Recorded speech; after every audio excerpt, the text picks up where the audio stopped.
And with that, we are going to have our next panelist, and that is Mohammed Ali, who is the attorney and founder of Orange County Poverty Alleviation Coalition. Thank you so much. It's an incredible honor to be here. And honestly, I couldn't speak as well on this issue as some of the people in the audience, or at least certain aspects of it. So Michelle Murphy from the United Way campaign to end homelessness is here. And I mean, she could certainly talk about the various innovative ways that they've been able to try to incentivize landlords to accept Section 8 vouchers, to expand our affordable housing stock.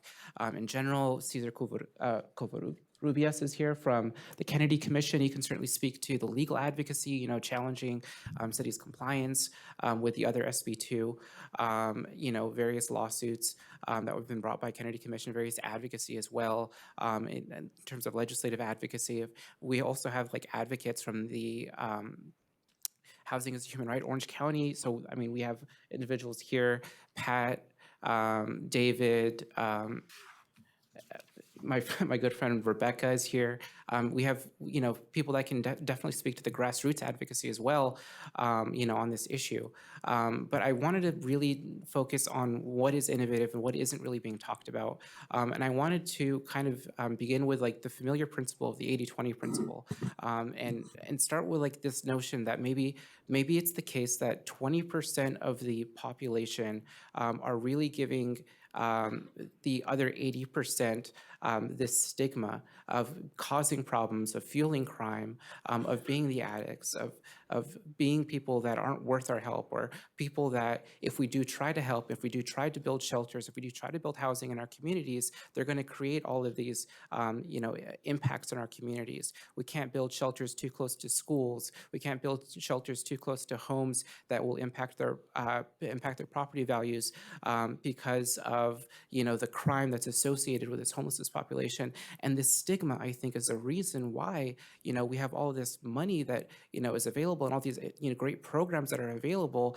but really overcoming the public opposition to this NIMBYism to providing services. That is a huge barrier, and it's hard, and it's very rare to find the local leader, the local city council member that's willing to stand up to sometimes overwhelming public opposition to these programs.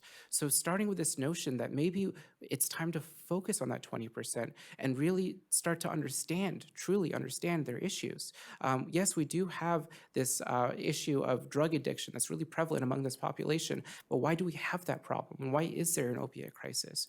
Well, it's because I would humbly submit we aren't employing evidence-based best practices in dealing with this intersection of drug addiction and homelessness. And what is this evidence-based best practice? It's the medication-assisted treatment for folks that have an opioid use disorder. And what is that? What does that mean? So medication-assisted treatment, which again is recognized by physicians as the evidence-based best practice for dealing with opiate addiction, means combining therapy with actual medical intervention in terms of pharmaceuticals. So opioids, and forgive me, I'm gonna have to speak a little bit about the science, a little bit about the law, and a little bit about the public policy around this issue for us to truly understand what is the best way of solving this. But so starting with the science, you have opiate receptors in your brain.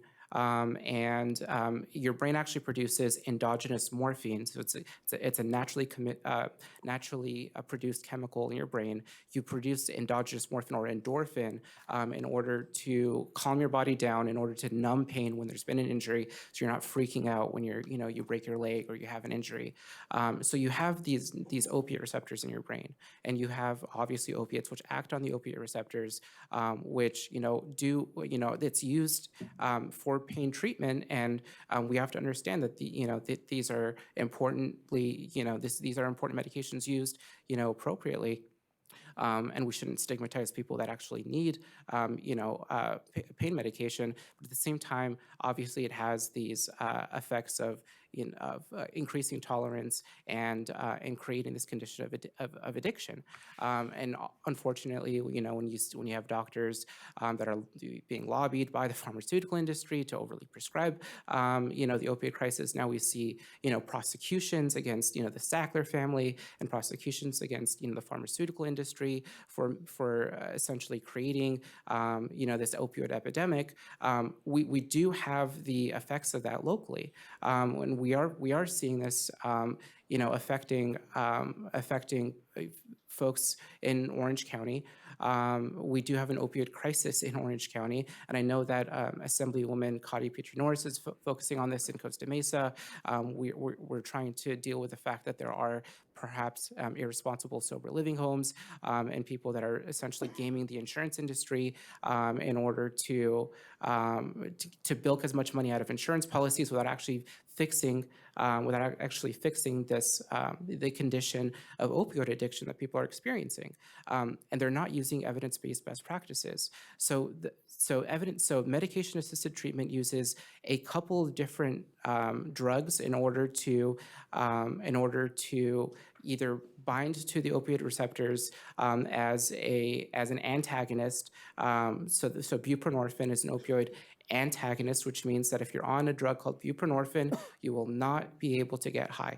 It has a greater affinity to the opioid receptors, which means that you won't be able to get high even if you were to try. You'd have to do a lot of heroin in order to blow off the buprenorphine or the Suboxone binding to your opioid receptors, which means you won't be able to relapse.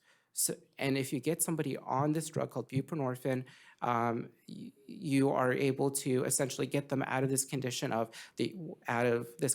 having this craving for opiates, and at the same time, prevent them from being able to relapse. The problem with that is that you have to take this buprenorphine daily, and oftentimes when people with worsening addictions enter our criminal justice system, they're not allowed to be able to continue taking their medication-assisted treatments in our jails. And so that's something that we can fix locally, and that's something that we can fix statewide. And I do think that this is going to have an impact on our homelessness crisis, because if we don't start taking this problem of opioid addiction, this opioid epidemic, which is claiming the lives of people who are not only homeless, but people who are housed at astronomical levels and at completely preventable levels, then we're not going to see an end to the stigma associated with drug addiction and all the problems that, of course, the next panelist is going to be able to speak about in terms of the crimes and the complaints from the community. We're not going to see an end to that unless we have essentially locally this issue fixed by allowing people, when they go to jail, upon booking, to be able to continue taking their drugs, including buprenorphine or sometimes they're prescribed methadone, which is another drug used in medication-assisted treatment. If we don't see that change, then essentially what we're expecting people to do, and I've had this experience, is they're on the streets and they're told a million times by the outreach workers, you need to get help with your addiction. You need to start helping yourself. You need to get off the streets. You need to deal with your drug addiction. So what they do is they go to a methadone clinic or they go to a Suboxone clinic. Then they get on methadone, they get on Suboxone, and then what happens? They get picked up by the police for violating any kind of status or any kind of crime associated with being homeless. Happens all too often. They go to jail. They're doing everything they're supposed to be doing. They're taking their treatments, right? But when they go to the jails, they're told, we're not going to give you your methadone. We're not going to give you your Suboxone. We don't do that. So what they do instead is they give you a drug to essentially transition you off of that, to get you off of methadone. So they give you various drugs like aspirin or drugs for the various side effects of opiate withdrawals, like vomiting or diarrhea, extreme pain, extreme discomfort, and so they're treating the symptoms associated with opioid withdrawals in the jails, but that's pointless because when they get released from the jails, either they're going to relapse back onto opiates or they're going to go right back to what they should be doing, which is getting on medication-assisted treatment.